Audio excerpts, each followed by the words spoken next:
So, hi, and welcome to Jay's Outdoor Fun. So lately I've been trying to work with magnets. I've tried all kinds of different types depending on what I was trying to work on. Strong ones, really weak ones, super strong ones, and just figured I'd just kind of let you know where I'm at with everything. One I tried to make first is an infinite loop, where increasingly stronger magnets go up, and then basically it actually goes this way. But anyway, it starts with a single magnet, 2, 3, 4, 5, 6, 7, all the way around. As it goes up, it pulls the marble up. It's over the top, drops, comes back up, drops, comes back up. I've seen it run online with these same magnets and stuff. Yeah, no, I mean, it can't even hold the marble until it hits like 7 or 8, and it just doesn't work at all. I don't know how the guy online did it. Probably, trickery of film or something, but that style really didn't work. Waste of time. So then, or at least for me it was. So I decided to try something a little different. I'd try using magnets to push with negative force, or basically like repel. So if you have two like magnets, they chase each other away, and I thought I'd try to build it something like that, where one magnet would push another, which would push another, which would push another, and so on and so forth, all the way around the circle.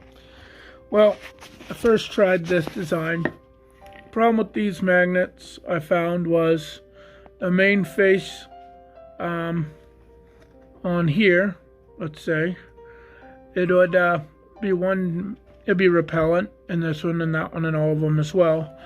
But then if the face would repel, the edge here was attracted to it. And if it's attracted to the edge, well, then it just gets hung up on every one.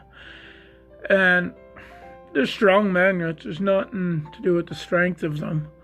But when the edge is attracting to the thing the face is repelling, well, it just gets hung up every time. And it didn't seem to matter what style of magnet I used to push it.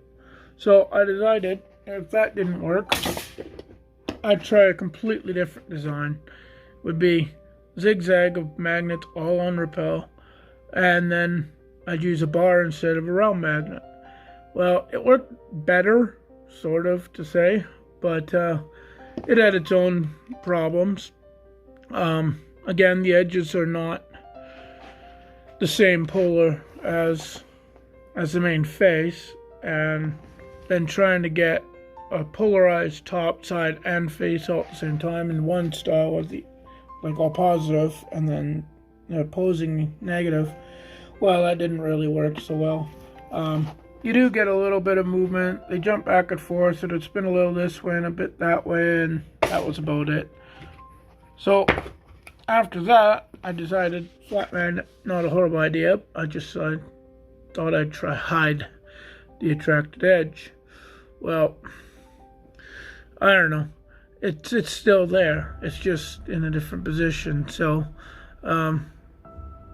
yeah, it might technically get a lot more repellent face together with lesser, but yeah, I mean the attracted edge is less, but it's still enough that it overwhelms the magnet trying to push on it, and you don't get anything happening. I mean, you see these guys, they put 6 magnets on a disc or something, put 3 around it, and the way it spins, well, that definitely does not work. Then I was like, well, I'm going to try something a little different. I decided to go to flat position bar magnets. Now, they're a lot more distance than the polars and stuff like that. And then I thought, well, I would shield the magnet that's pushing it, so that the one side of the magnet is shielded, then maybe it wouldn't, catch and lock up. So I tried to use copper, which is a bunch of pipe, and nickel, which is this nickel tape I got online. And then you start moving them around, and it does start to do something, but not really enough to call it anything. Shielding it, good idea. I found that if it's shielded, it did help to try to do something. You watch and they'll push around a little bit, but there's not too much happening. So I tried a single flat magnet push. I tried stacking small ones and other ones, other different amounts of shielding. Lay it on the flat, lots of shielding and stuff, and it's just one of those things where you start to get some movement, but you don't really get what you're looking for out of it. And once in a while you find it starts to go, and then it finds a spot where it likes to stop, and that's that. So I don't know if somewhere in all that I can find a balance where it actually starts to do something. I know perpetual motion and all that ain't gonna happen, but I'm stubborn, so I'm trying anyway. You do get some movement sometimes, and sometimes you don't. And then I don't know if it's a matter of spacing, or maybe I have to actually do more of the shielding on the disc itself, so that, let's say, if this edge of this big magnet was repelling this magnet, right, then this side of it would be attracting to it, right? So then if I shield this side but not this side, perhaps you get something out of it. But trying to shield the ones that push didn't really seem to quite do the trick. These stacked magnets, a whole bunch in a row with a disc like that, seem to get the most amount of something, depending on the exact spacing of these magnets, it seems and it depends. It does seem to depend on if you're above it or below it. See, you get different amounts of movement that way. Sorry, but I don't know. It all just depends on which magnets, shielding, not shielding, spacing.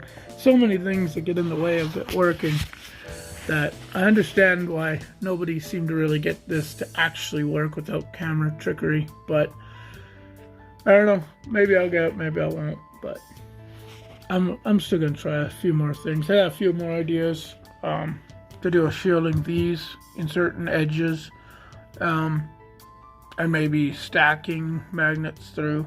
I thought of perhaps running multiple discs together where the magnets attract and repel like that, but you get some movement and then not too much, and then whatever, and then it stops when it finds a balance where a space is just not perfect or whatever, or it just feels like it for absolutely no reason at all, it seems. So I don't know why. Sometimes it'll draw, sometimes it will not, and other times you get nothing.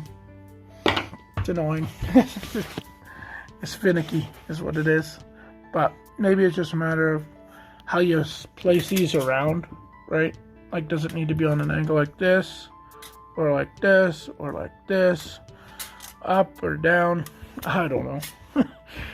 I don't know. Maybe I'll just keep working on it. But I figured I'd just kind of let you know where I was at. I did say I was going to try this stuff, and I've been working on it. All kinds of stuff. All kinds of different magnets to try in different positions. Big flat ones and stuff. Like these ones, they're ridiculously strong.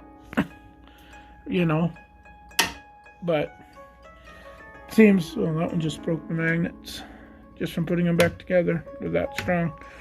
So I don't know if any of you got an idea of what might work, what's a better shielding material. They say nickel, copper, and brass. So I don't know, that's what I was trying. That's what I found online. And it did seem to do something with this much shielding, but it's so thick it actually starts getting in the way. And then I don't know. Maybe that's all you can do, because you can't get rid of magnetic force, right? You can just redirect it. And I'm redirecting it, but it's almost like I'm redirecting it actually where I don't want it to. I almost want the hoops actually to start in the middle of the magnet and go out, you know, the exact opposite of what it sits here, to push it away instead of to it, but I don't know. I don't know. I'll just keep messing about. Probably fail like usual, but you know, I'm gonna keep trying. All you can do is try. Anyway, you guys have yourself a wonderful day, and I'm just gonna keep messing about, and hopefully I can get it, and then I'll show you.